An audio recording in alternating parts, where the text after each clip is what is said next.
Aujourd'hui, je vais analyser cette énorme partie de moi qui joue contre un 2400 Hello. C'est parti. Bonjour à tous dans cette nouvelle vidéo. J'espère que vous allez tous très bien. Comme je vous l'ai dit dans l'intro, et bah ici j'ai joué contre un 2398 Hello. Donc c'est un Hello énormissime. C'est un français bien sûr. Et avant de commencer cette petite partie, j'aimerais quand même vous dire que j'ai un nouveau micro. Donc j'espère que ça s'entend quand même, nouveau micro, nouvelle caméra, donc intégrée aussi, forcément. Donc dites-moi en commentaire si vous voyez le changement et on peut directement commencer avec la petite partie. Donc ok, j'ai commencé avec E4 déjà, et il me répond déjà par une petite sicilienne. Donc je voyais déjà que c'était un joueur déjà très expérimenté. Ok, cavalier F3, D6, D4, prise, cavalier F6 et cavalier C3. Donc ça, c'est vraiment toute la théorie. Il n'y a pas mieux quoi en théorie. C'est la sicilienne quoi. Donc avec A6, c'est la nage. Puis la précaution de jouer G6. Donc je connaissais pas trop ce coup, je ne sais pas quelle ouverture c'était trop. L'ordinateur il dit pourquoi. Non, l'ordinateur il dit juste que ça prépare un fou en Figaro. Oui bah ça je le sais un peu. Mais j'avais vu une partie de Bobby Fischer contre quelqu'un d'autre. Et je me suis dit, et j'ai regardé ça, et Bobby Fischer il avait joué fou au 3, donc je l'ai joué aussi, parce que je me suis dit, bon, si Bobby Fischer le joue, ça va être un bon coup, Ok, donc lui il prépare son fou en Figaro, je joue fou au 2 en me disant que je vais faire petit roc. Donc petit roc, et cavalier C6. Cavalier C6, développe, attaque le cavalier qui est au centre, très bon. Moi, je préfère jouer F3 que cavalier prend. Il y avait cavalier prend. Cavalier prend, c'était une option. La meilleure, non, c'était une option. Moi, je préfère jouer F3 parce que je me suis dit F3, je vais consolider le pion, qui est quand même pas mal attaqué. Il a attaqué une fois, mais il est défendu qu'une fois non plus. Donc, je me suis dit que j'allais défendre encore une fois de plus, quoi. Ok, il balance D5. Je me suis dit, tiens, je prends. Il prend. Et maintenant que le cavalier n'est plus là pour protéger cette case, je vais pouvoir pousser. Donc, je pousse, le cavalier s'en va, et je finis par jouer F4. F4, qui est quand même un bon coup, je pense, parce que ouais, c'est le meilleur coup. Parce que ça protège le pion en E5 qui est attaqué par le fou en Tito, qui est très fort. Et en fait, le fou, on le bloque un peu là, parce que vous voyez qu'il a qu'une case déjà. Et il a qu'une case, et il contrôle rien d'autre à part cette case en fait. Il y a le pion qui bloque. Donc ça, c'était un bon coup. Donc tour B8, très bien joué. Attaque mon pion en B2. J'avais deux choix, soit je jouais tour B1, ce que j'ai fait. L'ordinateur, il dit que fou prend, tour prend, et qu'il est là, ça va marcher. Mais bon, moi, je pas. Moi, je me suis dit, il attaque un pion, je défends mon petit pion. Ok, c'est parfait. Dame à 5, j'ai joué à 3, parce que je me suis dit, j'aimerais bien bouger mon cavalier. Donc, ok, il protège ce pion, donc si je le bouge, et bah, ça va faire ça. Hop. Donc, je me suis dit quand même, je vais pas bouger. Donc, 3 pour consolider, ok. F6, Dame D4, parfait. Bon, Dame D4, c'est un peu une erreur, mais moi, je sais pas trop pourquoi. Je pense que c'est parce que forcément, ça bloque un peu mon fou. Mais sinon, je pense que la dame, elle est bien mise. À part justement que ça bloque le fou. C'est vrai que maintenant, quand je regarde, mon fou, il est un peu nul. Mais bon, le sien aussi, quoi. C'est deux fous, c'est un peu nul. Bon, celui-là, on devrait savoir. Mais bon, voilà. Donc, ok, il joue fou F5, il attaque mon petit pion en C2. Je défends. Juste ça. Je joue fou D3, donc je défends mon pion. Et en même temps, j'attaque son fou. Et il peut pas avoir. Parce que ici, il y aurait dame prend, 3 bouges, et dame prend C5 qui serait. Qui aurait gagné 8 de pion. Donc, ok, lui, il prend en E5. Je prends en E5. Et il joue F6. Parce que oui, effectivement, le pion en A7 était attaqué 2 fois. Parce qu'en fait, mon idée aussi, quand je joue dame D4, c'est en même temps menacer le pion en A7 que de l'améliorer. Et ça l'a un peu forcément choqué. Peut-être pas choqué, mais ça l'a un peu dérangé. Donc il a joué à 6. Et j'ai suivi ce coup par fou B5. Fou B5, j'étais très content de mon coup, parce que c'est un mauvais fou qui se replie en bon fou finalement. Parce que quand on est comme ça, ce fou il est vraiment très nul. Alors que quand on le replie comme ça, bah là c'est déjà beaucoup mieux. Donc ok, lui il joue dame C7, il protège le pion qui a attaqué. Et moi je joue dame C5 en me disant que je vais simplement capturer le pion au prochain coup. Bon, il je me suis dit que ça allait forcément pas le faire parce que bim, là j'avais peut-être par exemple pour la tour bouge.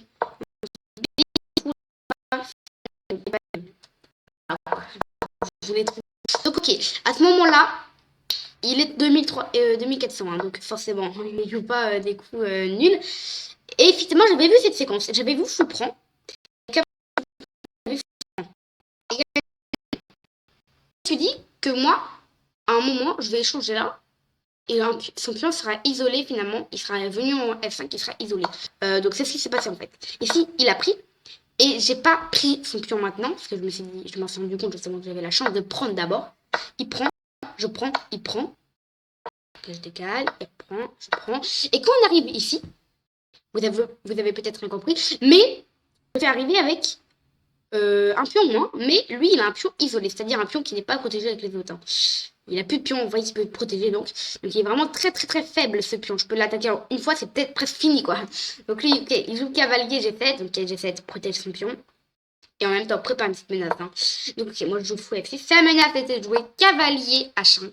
Et en même temps ça attaque G3.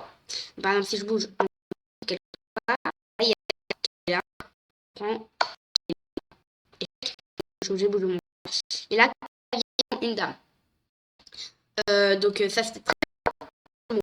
Ça, j'aurais pu le ramener en H4. Comme ça en H4, je contrôle la case de 3, il n'y aura plus de cavalier là. Quoi. Donc ok, la partie continue, tour 8, moi je prends. Et c'est pour une belle raison quand même. Mais malheureusement c'est un mauvais coup. En fait je me suis dit je vais prendre. S'il prend, je vais prendre le pion. Et s'il prend pas, je gagne un pion. Donc lui, s'il a fait, il a pris. Et moi j'ai repris. Il a bougé ce roi. Donc en même temps, c'est fait de la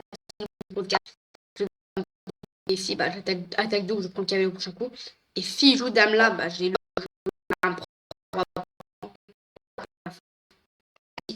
fou, simplement deux pions plus. Hein. Bien. Je roi donc H8. En H8. Dès qu'il a bougé en H8, bah, je me suis dit, ok, bon, il a vu la menace, quoi. Je me suis dit, bon, bah, je récupère le dernier pion. Et finalement, j'ai 3 pions contre un cavalier. Et ça, en vrai, ça se fait. Ça, c'est très, très, très faisable. Donc, j'étais plutôt content de moi. En même temps, je me suis dit que ça attaquait le cavalier, ça pouvait attaquer la tour. Le fou qui est pas très bien placé maintenant, hein, bah, il est passé un peu bizarrement. Donc, ok, il joue cavalier G3 échec. Je prends. Il prend le fou. Et bah, moi, je joue tour F. Hein, je double sur la colonne F. Hein, je double avec une dame cette fois. C'est différent qu'avec les tours. Je menace des échecs, je menace pas mal de trucs. Lui, il joue dame, j'ai fait. Donc, je comprenais pas trop pourquoi. Bon, il attaque mon pion. Et dès que j'ai m'apprêté à bouger mon pion, je me suis dit, ouf, fais gaffe, il menace aussi dame H6. Je bouge mon roi. Et dame H2, échec et mat. Donc ça, je me suis dit, oulala, c'est chaud. Ok, je vais jouer dame H3. Comme ça, il n'a pas le temps de prendre mon pion. Là, il ok, bon, bah, maintenant, je décale mon pion. Il replie son fou.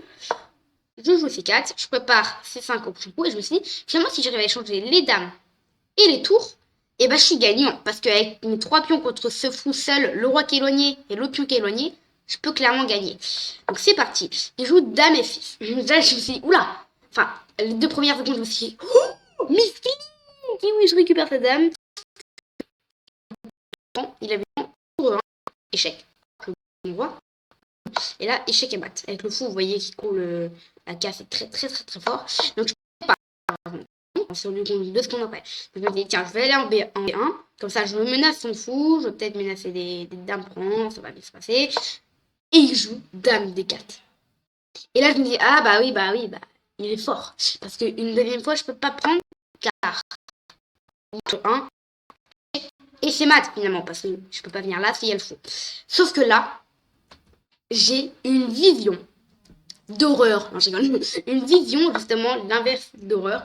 Et je me dis, tu peux prendre le pion en haché sur échec. Et ça change tout. Parce que déjà, j'ai un pion de pareil. Je récupère mon pion de moins. Et je vais pouvoir peut-être le menacer. Le fou, il fait qu'attaquer 2 fois. Donc je me dis, cool. Il bouge son roi. Et je me dis, bon, bah là, je suis désolée, mais il y a un fou en l'air. Et donc, je prends le fou. C'est un coup manqué. Parce qu'il avait. Moi, je croyais juste qu'il y avait un fou en l'air. Mais je vous expliquer plus tard. Donc, regarde. Là, il a joué tour 1, échec. Donc, d'après l'ordre, ce qu'il faut faire, c'est tour prend. Dame prend. Mais Manu ne voit pas ça. Il se dit, bon, bah, je vais bouger, mon petit roi. Sauf que là, je me fais mater après dame H4, échec et mat. Très, très, très bien joué de sa part, c'est 2400 Hello. C'est incroyable quand même.